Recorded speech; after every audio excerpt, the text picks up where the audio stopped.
Hey, what's up guys? My name is Anshul and welcome back to another video on this channel. Today in this video, I'm excited to talk about the latest iPhone 15 series that Apple just unveiled in their September event. While Apple talked extensively about their environmental efforts, let us focus on what really matters, the iPhones. The iPhone 15 series will consist of 4 models, that is the iPhone 15, the iPhone 15 Plus, the iPhone 15 Pro and the 15 Pro Max. Now this means that we would not get the iPhone 15 Ultra. That was something that we were hoping this year. But hey, all these iPhones that I will talk about in this video, as Apple demonstrated, will have a uniform design with rounded edges, dynamic island cutouts and the long-awaited USB Type-C ports, replacing the need of dongles and adapters. This change simplifies the connectivity with the Pro models, offering faster data transfer capabilities for handling larger files. Now, talking about the 15 and the 15 Plus specifically, because this is the best iPhone that I would prefer to my friends and family this year, and there are a lot of reasons to this thing. For those on budget, the 15 and the 15 Plus are priced starting at $799 and $899 in US currency. They feature a 6.1-inch and 6.7-inch Super Retina XD display respectively, with higher resolution and remarkable brightness, reaching up to 1600 nits for HDR content and 2000 nits for outdoor use. Plus, they both offer 60 Hz of refresh rate, that is down from 120 Hz on the iPhone 15 Pro and the 15 Pro Max series. But hey, we at least have the dynamic island, and that is something that I was looking forward to on the regular iPhone 15 series, that make it a better choice over the Pro and the Pro Max. Now, under the hood, both of these smartphones run A16 Bionic chip, a minor upgrade from the iPhone 14's A15 Bionic. Both the models come with a dual camera system, including a 48 megapixel main sensor and a 12 megapixel ultra wide sensor. Now this is an improvement from the previous iPhone, because the camera sensor is 48 megapixel that is capped at 1.15 inches. That is still not as great as 1 by 1.28 inches sensor on the Pro or the Pro Max. But here, at least we got a better new sensor for better videography and for better shooting modes on the regular iPhone 15 series. The front camera is a 12 megapixel selfie shooter, and we would see some improvements because of better processing on the iPhone 15 series. Also, there are some exciting wireless technologies included in these iPhones, with the ultra-wideband 2 technology for long-distance connectivity and precise location tracking with Find My feature. Machine learning on these iPhones enable clear voice calling that Apple calls as the voice isolation feature, and it works exactly as the one on the Pixel 7 series. And I'm glad that Apple has this feature over here, because a lot of times when you are in a crowd and you are speaking with someone, it is very difficult for the other person to hear you out. And with this feature, it just changes everything. It is a basic feature, and I'm glad that Apple has implemented this feature in all 4 iPhones. Alongside, we also have the roadside assistance, and this is something that I would want to test, but I would not want to test in the situation where I am stuck in the middle of the road and I need to call someone to fix my car. It is a cool feature and something that I'm looking forward to use in the future. Now, moving on to the more premium options, the iPhone 15 Pro and the 15 Pro Max starts at $999 and $1,199 respectively.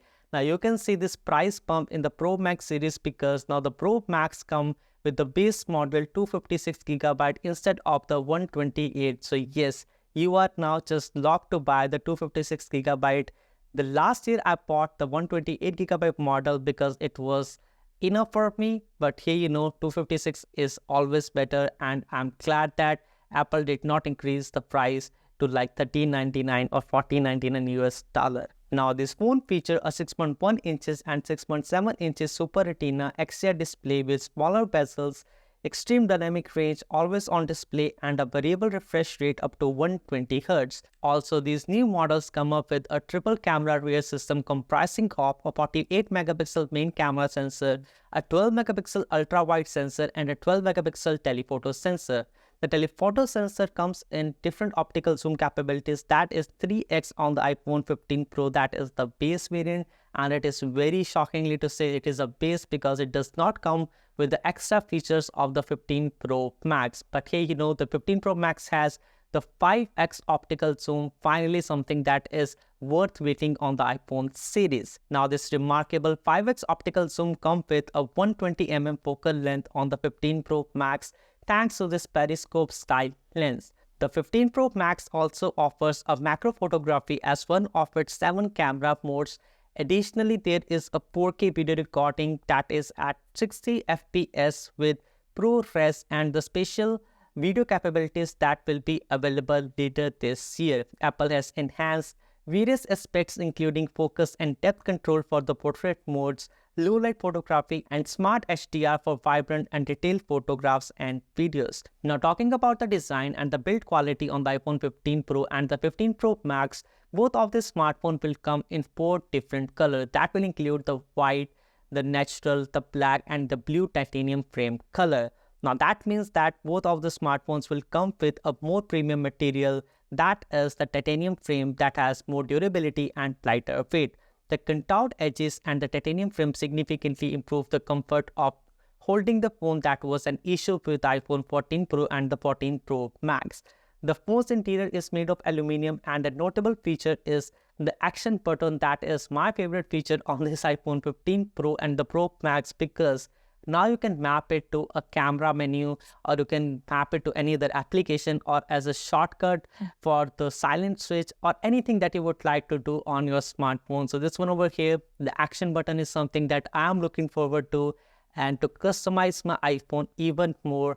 And maybe it would make me feel in the league of the Android devices in the terms of customizations now. But hey, you never know what will this iPhone 15 and the 15 Pro Max will come in the terms of features in the later updates this year. Now moving on to the internals on both of these devices, the iPhone 15 Pro and the 15 Pro Max will come with an A17 Pro Bionic chip. And yes, it's a Pro processor that is for the first time that we are hearing in the iPhones. Now it is the world's first industry-lead 3nm processor in any smartphone, and I would hope the smartphone to be more fast than any other smartphone in the market, and even broadening the gap between what we have with Android phones and what we have with the iPhones in the future. Now this A17 Pro Bionic chip has 19 billion transistors. That is too much for a smartphone. It offers world's fastest CPU and the GPU, supporting ray tracing for realistic gaming graphics, potentially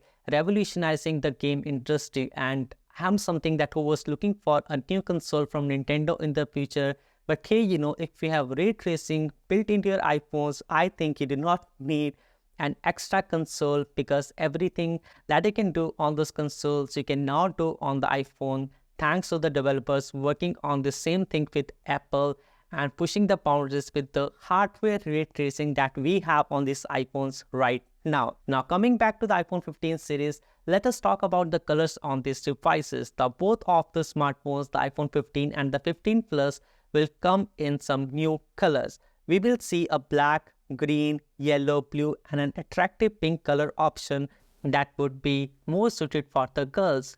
Apple said that they use superfine metallic ions embedded color into the glass with a unique formulation for each color. Then the glass is polished with nanocrystalline particles and etched to create a textured matte finish. Apple is emphasizing on sustainability on their iPhones, and both of these iPhones are made of 75% of recycled aluminum. So well, yes, that was all about the iPhones. Everything that we know about this iPhone as of the event that we saw today. In summary, the iPhone 15 series represent a substantial upgrade from the iPhone 14 series, particularly in design, performance, and camera capabilities. Apple impressively manages to elevate almost every aspect of their flagship smartphone while maintaining the quality and the experience. For the early impressions, I would say that the iPhone 15 and the 15 Plus are more compelling options this year in comparison to the 15 Pro and the 15 Pro Max. But if still you're wanting to buy an expensive and a premium smartphone, I would say just go with the 15 Pro rather than going with the 15 Pro Max. It does not justify the $200 price tag increase on that smartphone, and I hope that you think the very same way. So well, yes, that was all about this video, what we saw with the iPhone 15 series in today's event. I hope you like this video, and if you like this video, do not forget to subscribe to this channel, because I will be bringing some more videos to this channel, especially the Samsung Galaxy S23 Ultra versus the iPhone 15 Pro Max in the very near future. I would need to test those devices thoroughly so that I can bring a new video to all of you guys. So that was me, Anshul. Thanks for watching, and I will see you guys in the next one. Peace.